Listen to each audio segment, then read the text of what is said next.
Buen día.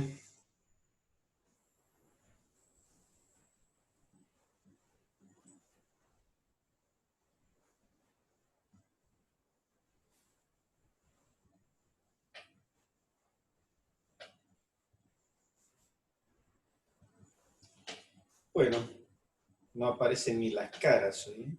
¿Qué tal, amigos? Ni las caras. Ah, algunas caras aparecen, mire. Aparece una cara ahí. Otra cara. Pues, buenos días. ¿Cuánto hace que recién se levantaron?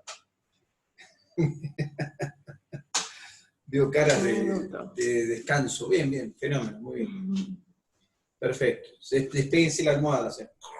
Se despega la almohada. Muy bien. Ya somos 12, espero un minuto más y arrancamos. Profe, ¿le puedo hacer una pregunta? Igual muy bien, que se levantan a la mañana para una charla, me parece muy bien. Bueno. ¿Le puedo hacer una pregunta? A ver, espere que no le escucho una pepa. A ver. Pero eso soy yo.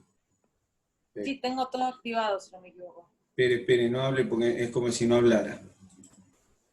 Es porque tengo bajo el volumen de la computadora. Ahí está. ¿Qué me decía? ¿Me escucha ahí? Perfectamente, perfectamente.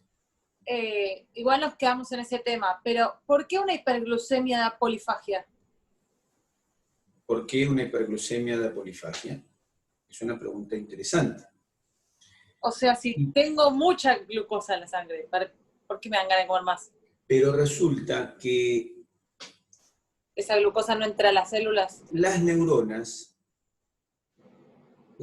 son células, la neurona es una célula insulino dependiente o es una célula insulino independiente. Independiente, ¿no es? Bien, sí es, efectivamente, usted tiene razón. Lo hice con duda, lo dije, pero... Lo vi, no debiera que haberlo hecho con duda porque... Es independiente. Y es insulino independiente, esa es una de las cosas Igual que los músculos cuando hay ejercicio. Bien, son cosas que ya tienen que estar bien fijadas, bien claras. Perfecto. Pero está bien, fenómeno, son insulino independientes. ¿Cuál es el mecanismo por el cual, o uno de los mecanismos por los cuales, en forma inmediata, tiene actividad el centro el centro de regulación de la saciedad? Bueno, resulta que el centro de la saciedad inhibe el centro del apetito, pero para que el centro de la saciedad se estimule, tiene que haber glucemias elevadas. Tiene que haber glucemias elevadas.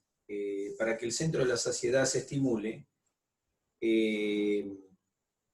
tengo que estar llena, no tengo tiene que haber dentro de las células del centro de la saciedad gran cantidad de glucosa. Sí. ¿Hasta ahí? Es decir, sí, célula del centro de la saciedad tiene glucemia elevada, tiene glucosa elevada, célula del centro de la saciedad. Entonces le aviso al apetito que ya no quiero comer más. Tiene glucosa elevada, entonces tiene un metabolismo aumentado, su metabolismo está aumentado, y como consecuencia de ese metabolismo aumentado, le dice al centro del apetito que está comiendo, le dice, basta, bueno, basta. Y el centro del apetito para. ¿Está bien? Ok. Muy bien. Pero y entonces pasa que hasta ahora las únicas células que conocemos que tienen receptores para insulina son las de la saciedad. Ajá, mire usted qué interesante. No hay Qué feo que nos hagan esto. Tibio. Lo que pasa es que es lógico que así sea, porque es el mismo mecanismo el que se utiliza para la saciedad que el que se utiliza para el resto del organismo. Es decir, es el mismo mecanismo de llamador. Perfecto. Entonces es lógico que sean insulino dependientes esas células. O sea, necesito la insulina para que me entre la glucosa, para que le avise al otro centro que ya no tiene que comer más. Como no tengo insulina y no está entrando, entonces sigo comiendo. Ok, buenísimo. Perfecto, yo. Bien. Entonces, eso con respecto... eso polifagia. ¿Y la polidipsia por qué polidipsia? Y no, pero obviamente voy a querer tomar porque voy a necesitar más agua para diluir la glucosa que tengo en la sangre. Porque hay una osmolaridad elevada. Las células del hipotálamo modulan osmolaridad. No miden la concentración específica de glucosa, sino que miden osmolaridad plasmática. Okay. Cuando la osmolaridad plasmática es elevada, entonces esas células estimulan la búsqueda de líquido para tomar. Entonces polidipsia, polifagia y la poliuria. ¿Por qué la poliuria? ¿Por qué la poliuria? Por la polidipsia, por la sed. No pero si no tomo, no, porque se supone que tengo más... Porque el riñón no puede filtrar la glucosa. Para que se vaya la glucosa por el pipí. Se llama diuresis osmótica. Agua. Diuresis osmótica. Como la glucosa se filtra, pero el mecanismo de reabsorción de glucosa, ¿cuál es el mecanismo de reabsorción tubular de la glucosa? El mecanismo de reabsorción es similar a la de absorción intestinal, es decir, un mecanismo un mecanismo de transporte activo secundario acoplado al sodio, o sea, que es un mecanismo que utiliza un transportador. Utiliza el transportador de sodio utilizando las bajas de sodio de la célula bombea sodio al intersticio, baja el sodio dentro de la célula, entonces entra desde el túbulo, desde los túbulos, en el contorneo proximal principalmente, pero en el distal también pasa, entra desde el túbulo el sodio y se trae la glucosa. Entonces necesita un transportador. Si necesita transportador, entonces dependerá la reabsorción de glucosa del número de transportadores que haya en la membrana. O sea, es un mecanismo que es saturable. Como el mecanismo es saturable, entonces la cantidad de glucosa que se reabsorbe tiene un límite. Como ese límite se sobrepasa porque la persona tiene más glucosa que lo parió, entonces como tiene mucha glucosa, entonces se filtró mucha glucosa porque la glucosa se filtra libremente al filtrado glomerular. Como se filtró la glucosa libremente, la glucosa está en el túbulo, no se reabsorbe de forma adecuada porque no alcanza los transportadores, entonces la glucosa, como es osmóticamente activo, de bronca nomás se retiene el agua con ella y se la lleva. Se llama diuresis osmótica, que lo conversamos el otro día, pero por la duda y les cuento el mecanismo, por ahí no se había entendido bien. Pero el mecanismo es que la glucosa es una sustancia osmóticamente activa y no puede ser reabsorbida en una tasa suficiente simplemente porque no hay más transportadores para llevarla para adentro. No, es que el que me había quedado como muy dando vueltas era la polifagia, pues no me cerraba por ningún lado. O sea, es exactamente lo que tenemos, es mucha glucosa en la sangre, ¿para qué quiero seguir comiendo? Efectivamente. Bueno, no, mejor que está preguntado, así queda claro que se trata de eso. Indudablemente igual hay mecanismos que no conocemos, ese es un mecanismo directo que pudimos entender, es decir, al entender que el centro de la saciedad tiene células que son insulino dependientes, podemos entender en parte el porqué de esta polifagia. Probablemente hay otros mecanismos, porque la alteración no es única, no es la falta de insulina no nos trae un solo problema, pero con ese tenemos una explicación bastante sencilla y directa del por qué puede una persona tener polifagia, aún teniendo niveles de glucemia elevados, y especialmente siendo que la glucemia es uno de los factores que determina la disminución de la ingesta. Porque si no, podría no ser el llamador, podría ser que el llamador fueran los aminoácidos. Nosotros, porque la glucemia, la glucosa es el llamador para este centro, pero el llamador podría haber sido otro. Y incluso podría haber estado alterado con otro llamador y nosotros todavía no sabríamos por qué. No explicaríamos ese por qué con esto. Bueno, entonces estábamos contando, bueno, los síntomas, ¿no es cierto?, del paciente que tiene elevada la glucemia. Y recordemos, por cierto, que los pacientes que tienen diabetes, a pesar de que uno dice tienen polifagia, tener en cuenta que tienen pérdida de peso. ¿Está bien? Tienen polifagia, pero tienen pérdida de peso. O sea, comen mucho, pero pierden peso. O sea, paciente que come mucho y pierde peso, tengo dos opciones básicas en las que pensar. ¿Que son cuáles? Hipertiroidismo. Hiperglucemia. ¿Cómo? Yo pensé hipertiroidismo. Hipertiroidismo es uno, perfecto, y esta, la diabetes. Diabetes. Cualquiera. Y yo pensé, ¿pero por qué trabajamos entonces la gente con falla renal con posibilidades de nutrición? No, la falla renal, pero no tiene aumento del apetito. No tengo idea. O sea, si una persona pierde peso, las primeras causas que uno piensa en la cabeza, después hay más causas, pero si una persona pierde peso y mantiene el apetito, y tiene bastante apetito inclusive. ¿Diabetes o hipertiroidismo? Diabetes y hipertiroidismo. Ok, agenda. Ahora, si pierde peso una persona, la primera causa que uno piensa, pérdida de peso sin explicación, pérdida de peso y pérdida de apetito sin explicación, lo primero que uno piensa es alguna neoplasia. Ahí sí, falla renal. Alguna neoplasia. ¿Alguna qué? Neoplasia, algún cáncer. Bien. Después, por supuesto, que hay montones de enfermedades que disminuyen el apetito, la insuficiencia renal, pero lo que pasa con la insuficiencia renal, que el paciente cuando llega a perder peso, ya tuvo otros síntomas también, probablemente síntomas de uremia, es decir, que ya vamos a ver. Entonces, está bien, la insuficiencia hepática también va a perder peso, pero eso, digamos, son cuadros que tienen síntomas. Yo digo, un paciente que de la nada viene un fulano y me dice, ay, sí, ¿sabe qué? 50 años, 55 años, pesaba 80 kilos, estoy fenómeno, ahora estoy bárbaro porque pesaba 85 kilos y ahora peso 75. Lo único que me siento un poco cansado, me siento un poco... ¿se entiende? Pensar en diabetes. Entonces uno le pregunta, ¿orina de noche? Probablemente se levante a orinar a la noche, uno le pregunta cómo está el apetito, le empieza a preguntar sobre temas generales, y entonces el paciente empieza a describirnos su diabetes. En el caso del hipertiroidismo, es más pensable en pacientes más jóvenes, en personas más jóvenes.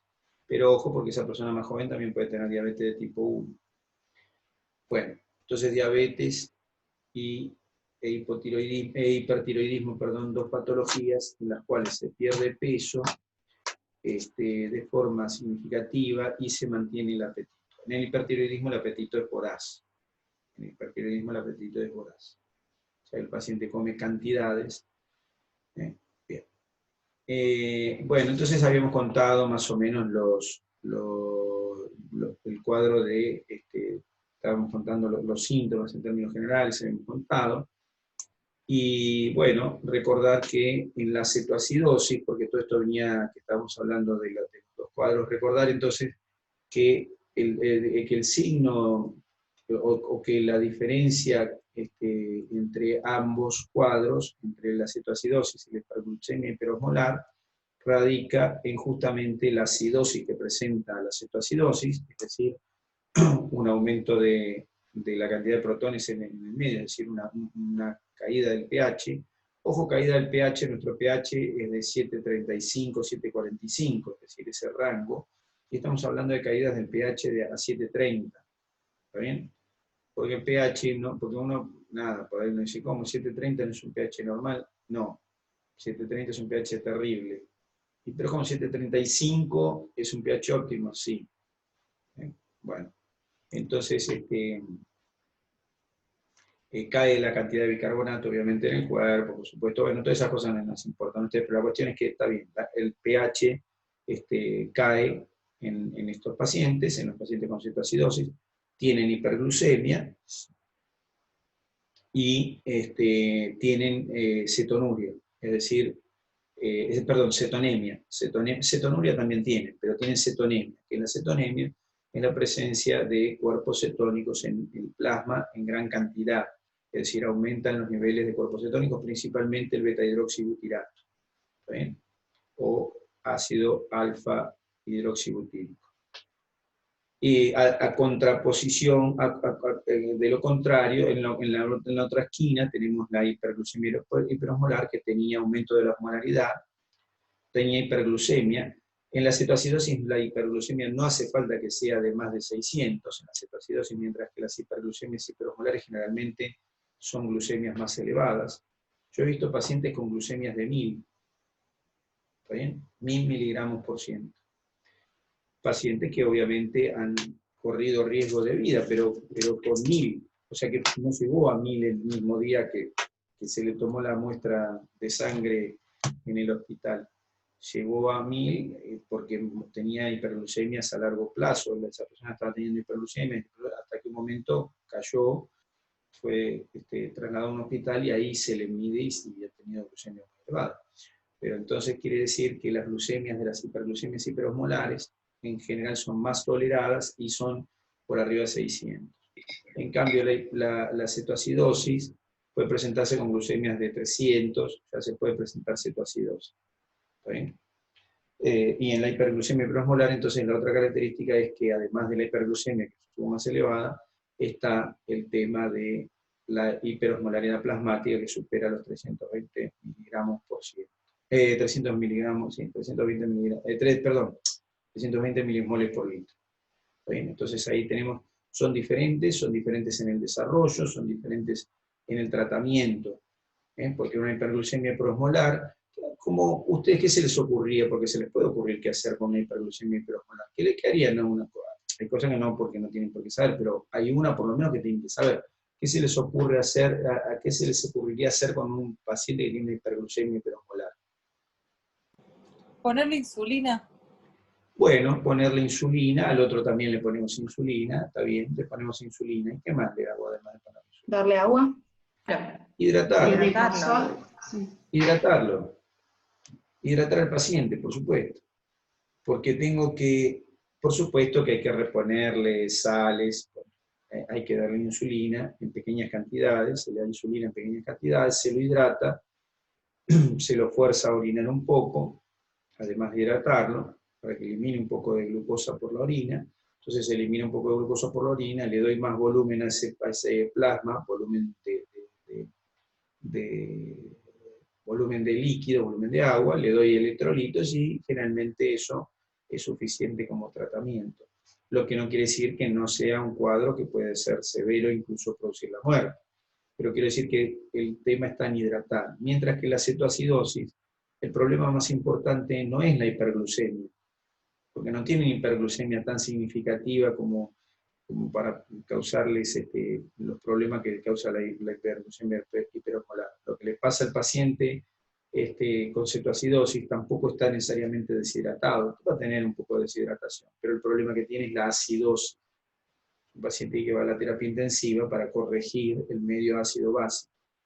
O sea que los mecanismos son diferentes de producción de la enfermedad y de tratamiento también, porque tienen que ver, por supuesto que va a necesitar insulina en la cetoacidosis diabética también, y corrección de electrolitos, pero lo que hay que corregir es la acidosis, porque el problema es la acidosis. ¿Está bien? O sea, el problema que le da gravedad al asunto es la acidosis. Por supuesto hay que corregir todo, porque obviamente ese paciente va a tener que salir del centro asistencial caminando y con su glucemia corregida y con, de nuevo, su aplicación de insulina. Pero quiero decir que el problema que, digamos, lo que genera un problema más severo es una cosa u otra de acuerdo a lo que estemos hablando. Bueno, entonces vimos la diabetes, vimos cómo digamos, mecanismos de producción de diabetes, vimos complicaciones de diabetes, por qué nos interesa la diabetes, las complicaciones. Entonces ahora lo que nos interesa es ver cómo es que diagnosticamos la diabetes. ¿Cómo se diagnostica la diabetes? Bueno, en este caso, entonces, diagnóstico de diabetes tiene que ver con... el diagnóstico de la diabetes tiene que ver con un criterio, con criterios simplemente clínicos de laboratorio. Clínicos y de laboratorio. Ustedes no tienen por qué diagnosticar diabetes. Ustedes van a decir, pero yo, ¿para qué quiero diagnosticar diabetes? Bueno, nos interesa conocer algunas cosas de la diabetes, porque lógicamente, si uno trata a un paciente diabético, conocer los síntomas, ¿por qué? Porque uno puede estar tratando a un paciente diabético y no saberlo, y el paciente contarle algunas cosas y uno determinar o darse cuenta que puede ser un paciente que está frente a un paciente diabético. Y entonces, bueno, además de corregirle su alimentación, le dirá, señor, va a tener que ver el tema en un servicio de clínica médica o de endocrinología, porque usted probablemente nada. Bueno, nada, generalmente uno no le dice al paciente, le dice probablemente nada, le dice tiene que hacer esto. Y el paciente pregunta por qué, bueno, porque tenemos que controlarlo, lógicamente, porque hasta no tener un diagnóstico no tiene ningún sentido alarmar a nadie. Especialmente una diabetes, que es una enfermedad temible para la gente, para todos es temible, ¿no? Y que además es de por vida. Bueno, pero la cuestión es que diagnosticamos la diabetes utilizando criterios clínicos, teniendo en cuenta los síntomas de las hiperglucemias, que son los que contábamos, ¿no es cierto? Pero después tenemos el criterio básico de diagnóstico, que es el que nos da la certeza de diagnóstico, es el laboratorio. O sea que es una enfermedad que se diagnostica por laboratorio. ¿Está bien? O son enfermedades, porque la diabetes no es una sola, ya acabamos de verlo. La diabetes es un abanico de enfermedades metabólicas, no es una sola, ¿cierto? Porque nosotros mencionamos diabetes de tipo 1, tipo 2, gestacional, los MODI, pero también están los estados de intolerancia a la glucosa, de insulinoresistencia, son todas enfermedades que rondan en la misma situación. Bueno, entonces, ¿cómo diagnostica, cómo se diagnostica la glucemia? La diabetes. Bueno, tenemos entonces valores normales de glucosa, ¿cierto? Por debajo de 110, algunos autores ya dicen 100, por ahora nos manejamos con el 110, pero ojo, porque ya hay autores que hablan de 100, ¿no es cierto? Es decir, ya esto está cambiando de a poco, pero bueno, vamos a poner 110 miligramos por decilitro, 110 miligramos por ciento, consideramos un tope de glucemia basal. La glucemia basal, por supuesto, tiene que ser tomada de sangre venosa con un ayuno no menor a 8 horas, pero ojo, no mayor a 14 horas tampoco. ¿Está bien? Entonces los ayunos, un ayuno no menor a 8 horas. Sugerir a los pacientes que no cambien nada cuando se van a hacer los controles de glucemia, porque a veces pasa que el tomar mucho líquido o el disminuir la alimentación previo a los estudios cambia las glucemias. Entonces yo le digo a usted, miren, mañana vayan a hacer el estudio. Bueno, fenómeno, acá tiene análisis de sangre. Y entonces dice, bueno, fenómeno, ya a las 6 de la tarde no como nada, me tomo un poquito de agua a la noche o un tecito y listo. No, hay que comer. O si no, al revés. Bueno, como voy a hacer los estudios, voy a tomar mucho líquido. No, porque eso cambia, porque como medimos concentraciones, entonces las concentraciones se modifican cuando modificamos los volúmenes. Entonces no modificar los volúmenes es importante, y no comer para no modificar las concentraciones, o sea, las cantidades.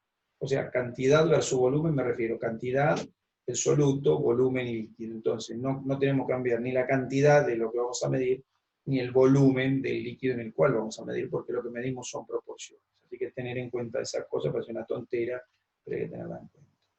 Y la otra cosa, sangre venosa, se saca en sangre venosa, la glucemia, se saca en sangre venosa, se mide en sangre venosa. Bueno, con estos parámetros se saca sangre, y se mide entonces la glucemia menor a 110. Si la glucemia da entre 110 y 126, es decir, entre 110 y 125, entre 110 y 125, entonces,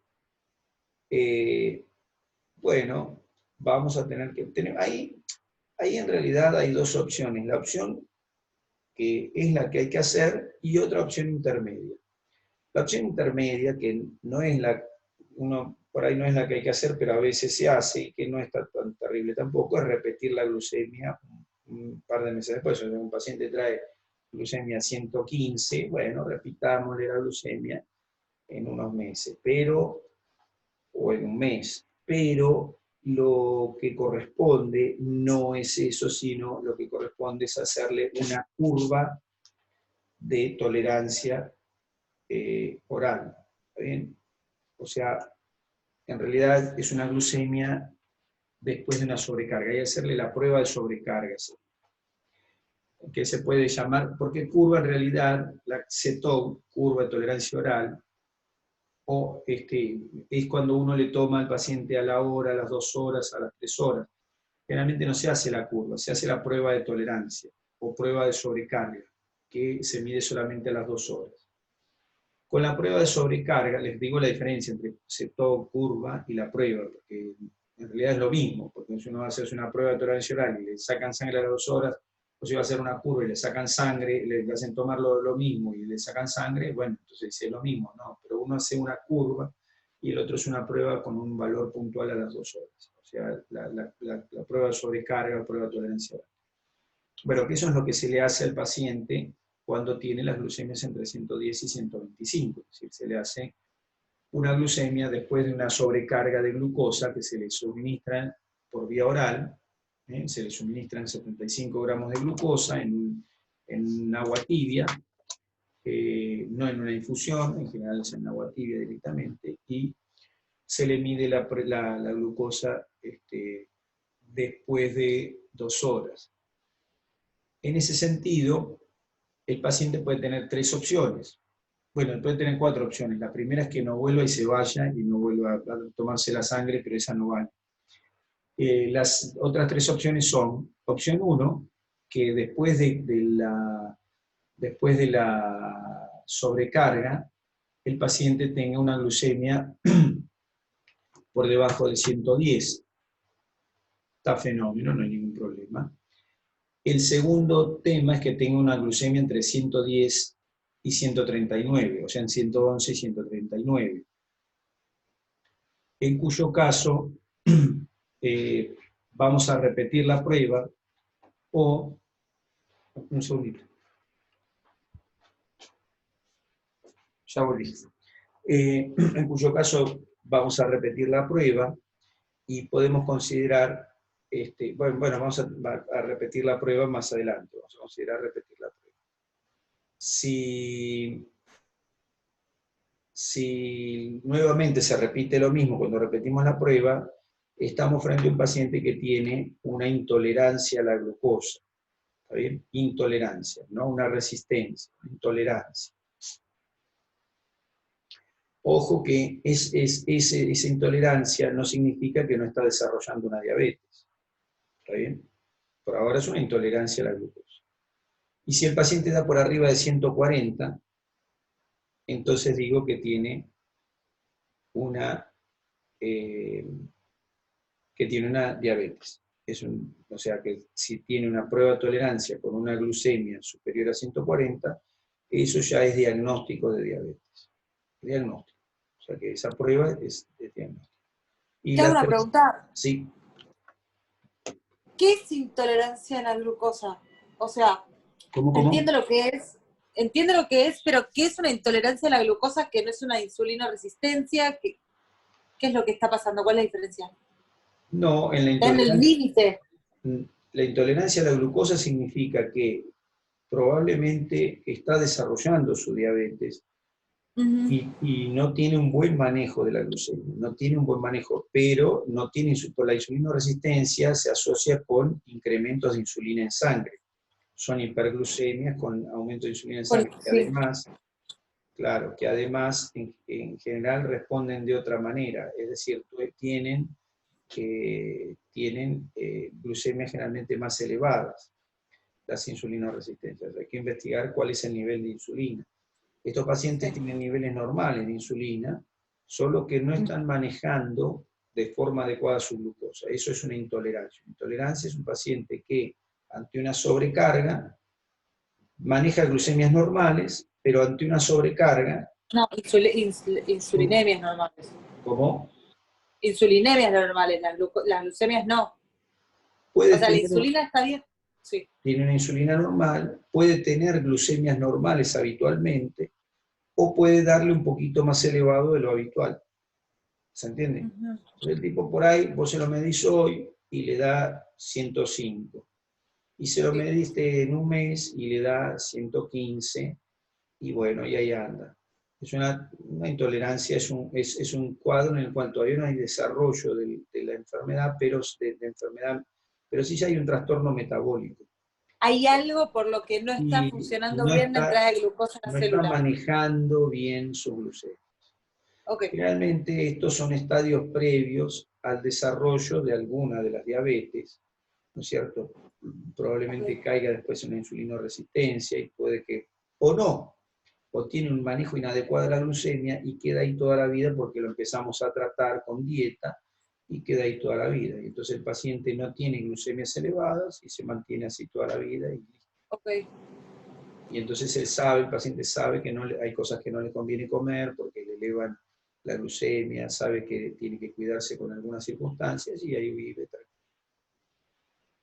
Bueno, y la tercera opción que tenemos es que en cualquier momento del día, no, la tercera opción, perdón, esas son las tres opciones que nos daba, las tres opciones de la prueba de tolerancia, o sea que de más de 140, 140, 110, menos de 110. Y la tercera opción, y hay otras opciones que son, le saco sangre al paciente y le da por arriba de 126, o sea, 126 o más,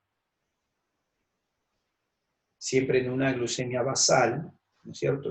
La glucemia de 8 horas de ayuno, y le da por arriba de 126. ¿Qué hago en ese caso si le da la glucemia por arriba de 126, pero por abajo de 200? Si en ayuno le da por arriba de 26 y por abajo de 200, entonces le voy a repetir la glucemia. Voy a esperar un mes y le voy a repetir la glucemia. ¿Y qué va a pasar? Si sale de vuelta por arriba de 126, ya está el diagnóstico de diabetes. ¿Está bien? Y por último, si en cualquier glucemia, sea en ayuno o sea postprandial, capturo, en cualquier glucemia, sea en ayuno o postprandial, teniendo el paciente algún síntoma, capturo una glucemia por arriba de 200, ya es diabético directamente.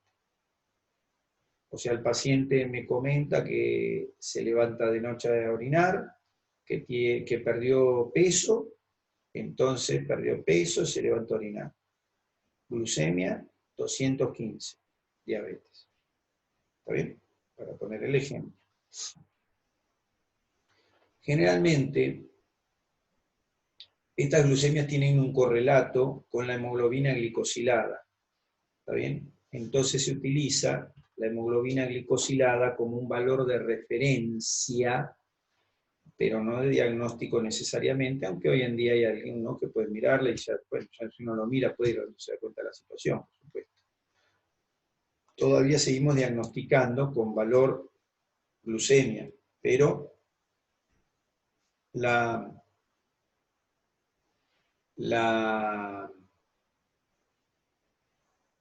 hemoglobina glicosilada, la hemoglobina A1C, es un valor de referencia. Generalmente las glucemias normales se condicen con hemoglobinas A1C inferiores a 5,7.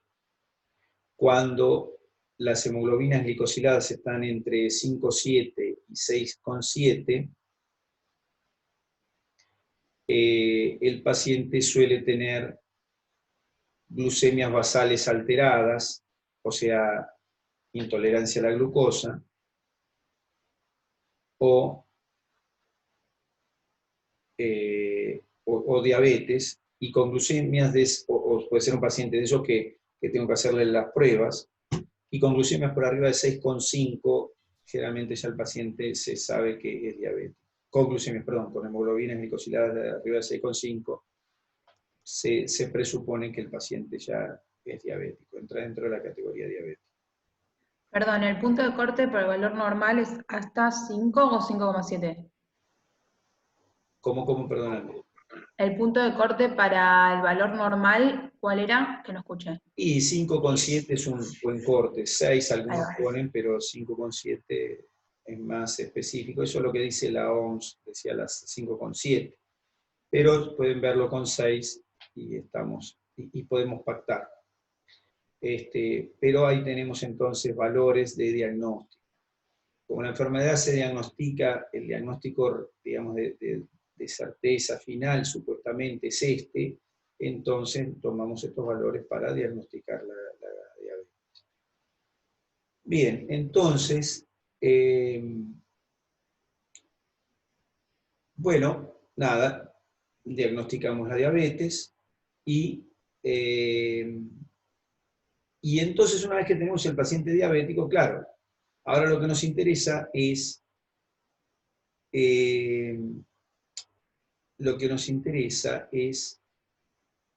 ver qué hacemos con el paciente diabético. Bueno, lo que nos interesa es ver algunas cosas, porque ¿cuál es nuestro interés? ¿Qué buscamos con el paciente diabético? ¿Cuál es la idea? ¿En qué consiste la idea del paciente diabético? ¿Para qué? O sea, tenemos el paciente diabético y nosotros, ¿qué estamos buscando? ¿Cuáles son nuestras expectativas con el paciente diabético? ¿Qué supone Queremos controlar sus glucemias para evitar las complicaciones agudas y retrasar las crónicas. Repítame que no le escuché.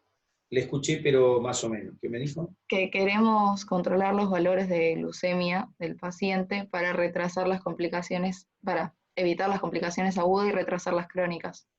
Perfecto, de eso se trata. O sea, eso es lo que nos interesa al paciente diabético, es decir, que, digamos, que mantener su calidad de vida a lo largo de su vida, ¿no es cierto? De eso se trata. Para eso,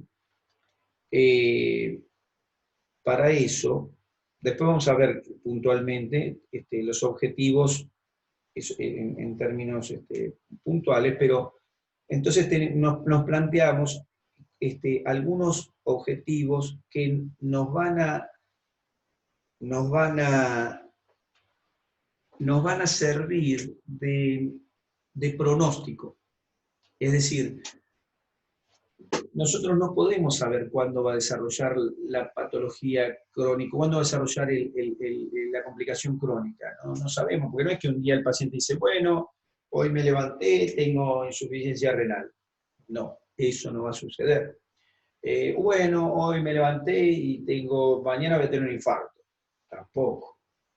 Entonces, como no sabemos, mira, tengo las arterias del corazón, la interventricular anterior la tengo obstruida, qué sé yo, no sé. Bueno, entonces como no sabemos todo eso, la idea es que tomamos algunos parámetros que nos sirven como valor predictivo, ¿se entiende? Tomamos algunos parámetros como valores predictivos de lo que va a pasar.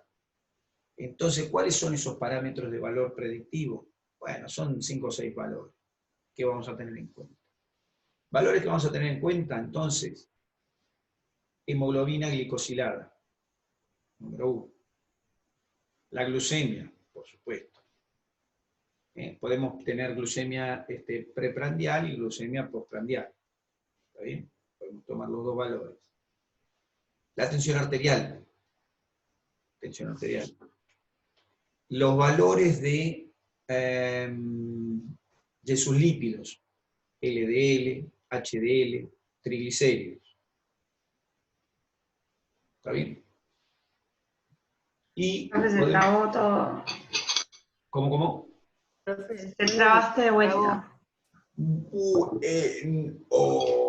Bien, se va a cortar, ahora un poquito creo que se va a cortar porque hay el cartelito de que se va a cortar en algún momento, pero no importa, hacemos una charlita más, hacemos una más. Que me parece, la verdad igual lo veo bastante tranquilo, así hacer 2 charlitas va fenómeno. Bien. Sí. Decía entonces, Me hemoglobina quedé glicosilada. en tensión arterial. Glucemia, dijimos. Postprandial, dijimos tensión arterial, dijimos HDL, LDL, triglicéridos. Y microalbuminuria. ¿Está bien?